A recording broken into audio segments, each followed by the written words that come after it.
Welcome to Resilience Radio. This is Irvin Eisenberg. I'm host of the show and owner of Resilience Occupational Therapy. This episode is the third episode in a three-part series of panel discussion discussing immune function and digestion and a few other things.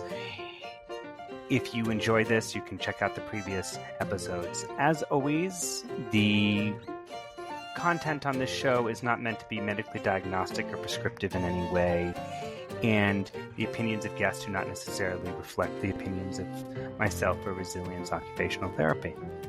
Additionally, I just want to point out that I had a very poor quality mic for this recording of this episode. Enjoy the show. Here for a third time with Melanie Meyer, Betzy Bancroft, and Josh Singer. Melanie is a naturopathic doctor. Betzy is a clinical herbalist at BCIH, and Josh Singer is an acupuncturist. And in the previous two episodes, we discussed digestion, and then we discussed immune system. And in this episode, I wanted to speak a little bit more to some of those chronic conditions that people get after they've had an acute infection of some sort.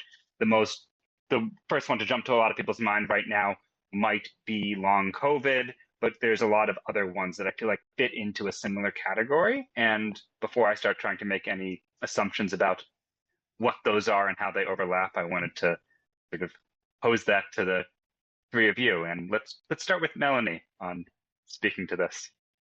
So I think as practitioners, the challenge of our time is keeping ourselves abreast of the different patterns of dysfunction that we're seeing after these types of infections. Many of us, and I think all of us here, have over the years addressed folks in states of post-viral illness, right? But COVID's not, it's not super unique in that sense, although I would say that we're seeing a lot, the masses are, there's a lot larger representation of people that are having these post-infection sort of states of dysfunction where a lot of people are feeling deeply fatigued.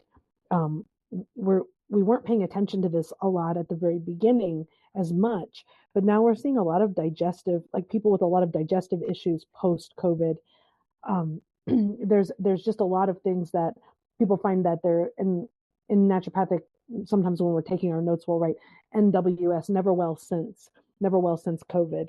And there's just sort of these things that people are finding that we can't quite get our groove back. We can't quite feel good and whole again. So I think the big challenge for us as providers, because so many of us were so deeply impacted by COVID in various ways, even when we're thinking about the psychosocial aspects of being sort of disconnected from other humans for so long, and the stressors of uncertainty of not knowing how this virus is going to behave, etc. All of that plays into our collective health, I think. So I think post-COVID syndrome actually extends beyond just those people who are having the classic long COVID. I think all of us are re-evaluating our sensation of well-being, and I think the challenge for practitioners is to really kind of take a bird's eye view and look at how things have changed and find our ways forward to help people respond to this change. That got really big. I'm sorry about that. But I've been noticing that the game feels like it's changed quite a bit for me as a practitioner since this pandemic did occur, and so many of us had major disruption into what is or what would have been considered our norms. Could you speak to other conditions that are not long COVID that have a similar process going on, that the never well since? Sure, we see that a lot with people with different types of herpes viral infections, including things like Epstein-Barr virus, so the virus that causes mono. We see this with folks that had tick-borne disease, like Lyme disease, for example. We see a lot of folks that never quite get that same level of vitality that they had noticed or felt like they experienced prior to having that infection. And so each person, of course, is going to be addressed differently depending on how this is manifesting. And then sort of what was their basic like framework like before they were infected, because a lot of us aren't walking around very well even if we're not acutely infected. We have a lot of illness and a lot of dysfunction and suboptimal sort of states of being. And so all of that's going to play into the potential for somebody to have this aftermath of infection from any type of whether that be viral, bacterial, or even fungal infections. People with mold, for example, mold toxicities from living in households that have molds and fungal presence. So those folks are going to all be vulnerable to like aftermath type symptoms. I got something to say unless you're ready, Josh. Go, Betzy. Okay.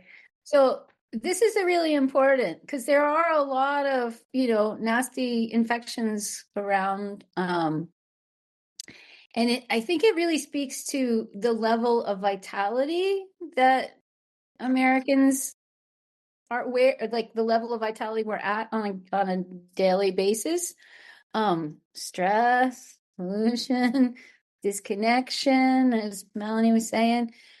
And then also just how well our digestive system is functioning, how well we sleep, right? Because these, especially, well, all of those, stress response, sleep, digestion, etc. Excuse me, circulatory system too, to some extent. These are the ways that we gather, distill, and absorb energy, the ways that our bodies make vitality and make energy. So those things.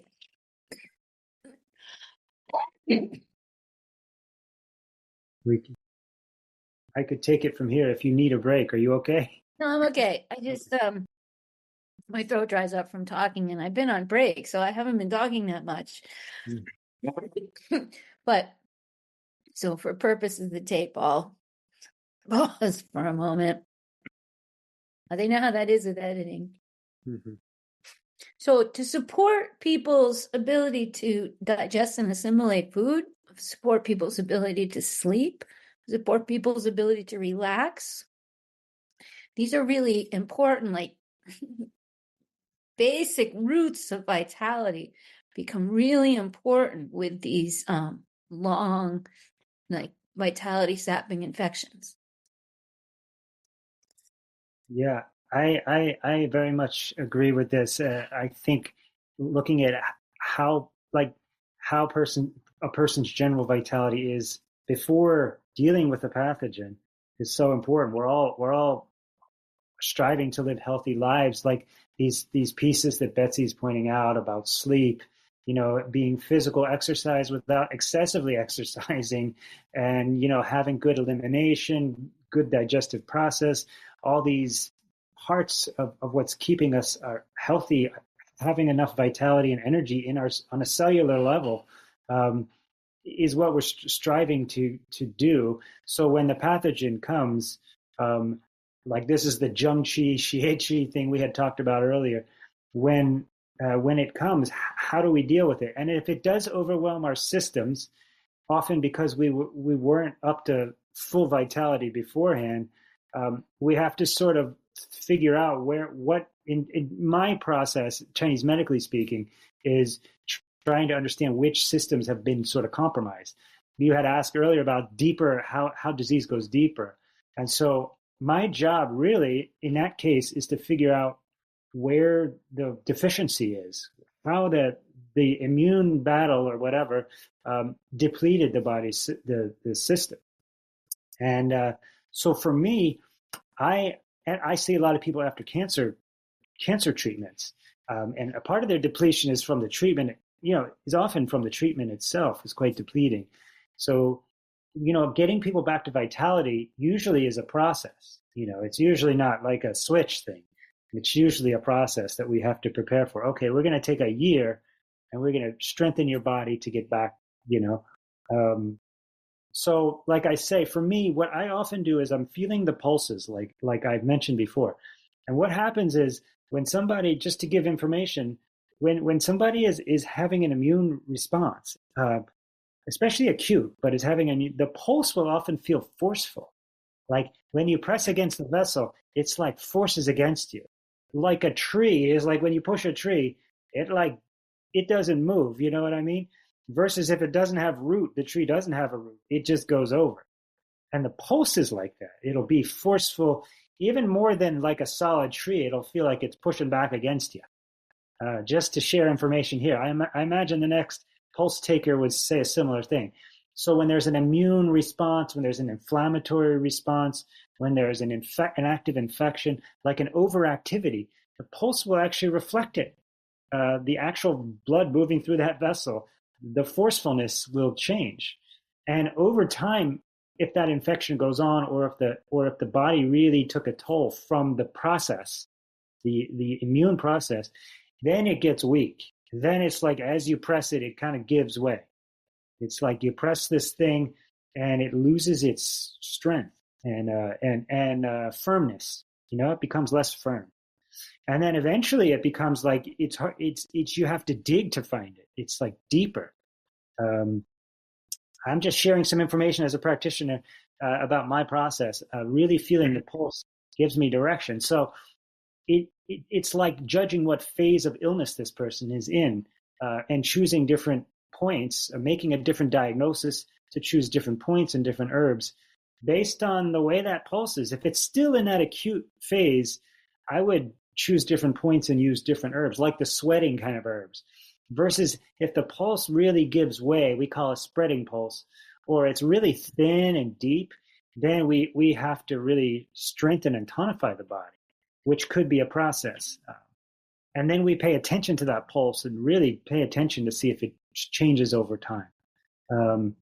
And we also have to look at like which systems have really been compromised. Is the kidney system needing support? Is it the spleen, stomach? Is it the heart? You know, we're looking to see and sometimes it's all of it, you know? And so we choose certain herbs to try and strengthen that system to recover from illness. Usually a respiratory illness, people are coughing, it's like a month-long thing or 6 weeks long. They get over it, but you feel the particular pulse, their lung pulse is giving way compared to the other pulses or the other areas along that vessel. That lung pulse is like giving way. So you have to choose lung tonic herbs. Astragalus is one of those I think of. We have a lot of different lung tonifying herbs that and formulas that we would think of in that case. So that's my general approach. So what I'm hearing is that everyone's got their own.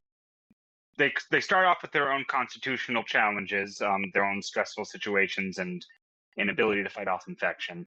They're getting an infection of some sort, and then post-infection, it's sort of the repercussions that are unique to their system, as far as what parts of their bodies are sort of more fatigued and dealing with more chronic condition.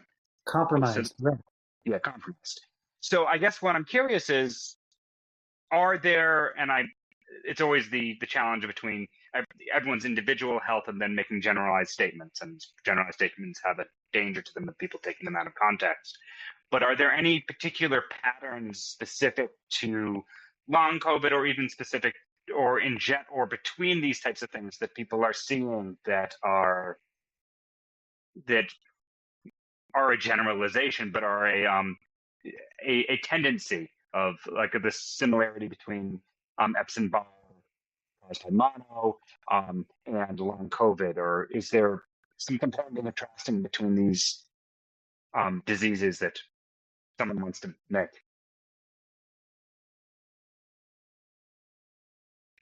I don't see it as the disease itself, like between the diseases, as kind of like illness in my experience, illness in general. Where do people get compromised? You know, whether it's Epstein-Barr or COVID or cancer or whatever. Where does the body get compromised? I can't say there's just like a general theme. For me, I can't quite can't quite add to it. Sometimes we see underlying spleen, kidney deficiency. That's all I can say, but it's not that consistent, you know? Mm-hmm. I would say that too. A lot of these, with people with either chronic presentations of some of these types of infections, it's kind of bilious making a diagnosis in many cases, because a lot of these symptoms are common to all of these, but there's not necessarily like a one key pattern or one key sort of common thread among all of them, except to say that they all have these little signs of debility, I would say, for folks that are struggling with long cases of them. So as we kind of mentioned in a couple of the other threads today, if someone came in with maybe a little bit more of a challenge to their vitality from the get-go upon becoming infected, oftentimes what we'll see is an exacerbation of the things that they might have been struggling with before. Sometimes we'll see an aggravation of that. For example, somebody who has, say, like a headache disorder, where they're prone to like very severe headaches, whether that be migraine or something called new daily persistent headache. There's these headache patterns, these complicated headache syndromes. A lot of times what I'm finding is folks that then have that's true for them, and then they become infected. A lot of times we'll see an exacerbation or sort of a flare of more increased disease activity with some of the things that they were already struggling with. Same thing with folks with, existing digestive issues. Sometimes we'll see that those get worse after this infection. So you're really uniquely addressing each individual and looking for those patterns of disharmony, and then trying to figure out, now we know that they've had more competition for resources. When someone gets infected, all of their resource gets utilized to that defense, right? And sometimes some of these organisms that are infecting us also compete with us for our resources. So for me, I always go back to, how do I help this person to replete? How do I help this person to reestablish good stockpiles of nutrients? And how do we sort of rejuvenate the system again? And so for me, the approach is very similar, but often the clinical presentation of it is different. But there's these nondescript ways that someone will really report the dysfunction that doesn't always say this is definitely post Lyme or this is definitely post Epstein-Barr, because a lot of times they look similar, but they're usually uniquely presenting depending on, like I said, what somebody came in with in the first place. I find exactly the same thing, that different infections don't necessarily have similar patterns, but really it's important to look at the individual deficiencies in our clients and build those. Again, whether it's resource and nutrition, whether it's, their capacities, physical capacities, that's what's most important. Because they're all a little different, especially brain fog seems to show up in all of them. All of them. Yes, absolutely. The cognitive is a big one. Yeah, and it's also really impacts people a lot, their quality of life and whatnot. So yeah, I'm also looking at each person's basic functions to see what is most deficient. And I always want to build deficiencies. That's a primary strategy for my practice. Path of least resistance, people have different paths of least resistance. They're inherent deficiencies or whatnot. And those are the things we strengthen when we want to help whatever the problems are. Sometimes it also can be like complex, like where are those deficiencies? And we just, as practitioners, we just start simply, just like, okay, let's just start with this basic formula or these basic foods. We know this is nourishing. You just start with this, and let's build from there, and then we watch and see what happens. I really appreciate that statement too, Josh, because one of the things that a lot of us found in the naturopathic world, at least, when we got out of school, we would send people home with like this huge protocol to quickly and thoroughly get them better. But you have, when we're talking about someone who's recovering from any type of illness or any type of ailment, it's really, really wise, in my opinion, to take a slow approach. We kind of select what is going to potentially give us the most benefit early on to get somebody to have some rejuvenation, some level of restoration, so that they can function better, and then they're going to be more likely to receive other medicines well, whatever that medicine might be. So I do think that's where you customize, but going slow, I think, is really important, because sometimes if we've got a depleted system, as I think Betzy mentioned earlier, you can't go sort of you can't go too aggressive, because sometimes you'll just further overwhelm that system. Right. The person doesn't have the capacity to respond to a strong or stimulating remedy. Mm-hmm. And I'm a very big proponent of a sort of lost concept called convalescence. Our focus kind of like, get back to work, and I say stay in bed. Absolutely. Yeah, we've really lost. I think many of us have lost the idea of rejuvenating after we've been ill, and taking it easy for a little bit and let our vitality return. And as you said, we're like on to the new thing, and like I said, back to work, and it doesn't serve us very well. I have this. Oh, no, you go first, Josh. I have this idea in my mind that I sometimes tell people is don't use 100%. Don't go 100%. Go 75%. Save some of your energy. You know what I mean? In general, not when you're ill, but so when you get ill, or when you deal with something, or emotionally or physically, you're strong to move through the process. Don't along the convalescence idea. Don't go 100%. That's our American way. Speaking on that concept, that's the thing I was about to mention, is we're coming up against a real cultural barrier here, because just thinking about the reality for most people, many people who are I'm really lucky because I'm self-employed, right? All of us here are self-employed, so I can say on the convalescence conversation, I can choose. Maybe to some detriment, but I can choose to take that time and do it. But in many cases, our employers are expecting us to get back to the workforce, back to business, and it becomes another form of strife for people when they're trying to heal, because there is the expectation that you should be done with this by now. And in many cases, we're finding that people are really struggling and don't have the beauty of having that time or space, or sort of support around being able to really restore themselves. And so I think that's a really important thing for us to address culturally.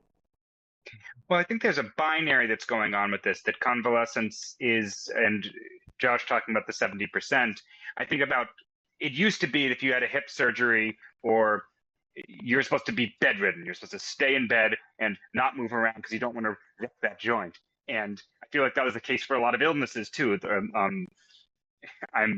Where there's these hard and fast rules. The convalescence means activity level of 0, but now we've got these practically outpatient surgeries in a lot of cases that used to have a long stay in bed and let your muscles atrophy and then be really set back. But now that we've flipped to this other side where it's an outpatient surgery, and why can't you come back to work? And this in between of hey, maybe just because you can physically go back to work doesn't mean you should yet. And maybe culturally in the workplace, it's not enough trying to make those people feel extra bad about it. But it's can we do 50%? Can we actually do partial work? Can we just make sure, just because you can get dressed now doesn't mean that you have to, go full at it. And I think it's good that people are moving post-surgery more, and that but I would not say, okay, go back to running your marathon. People were doing.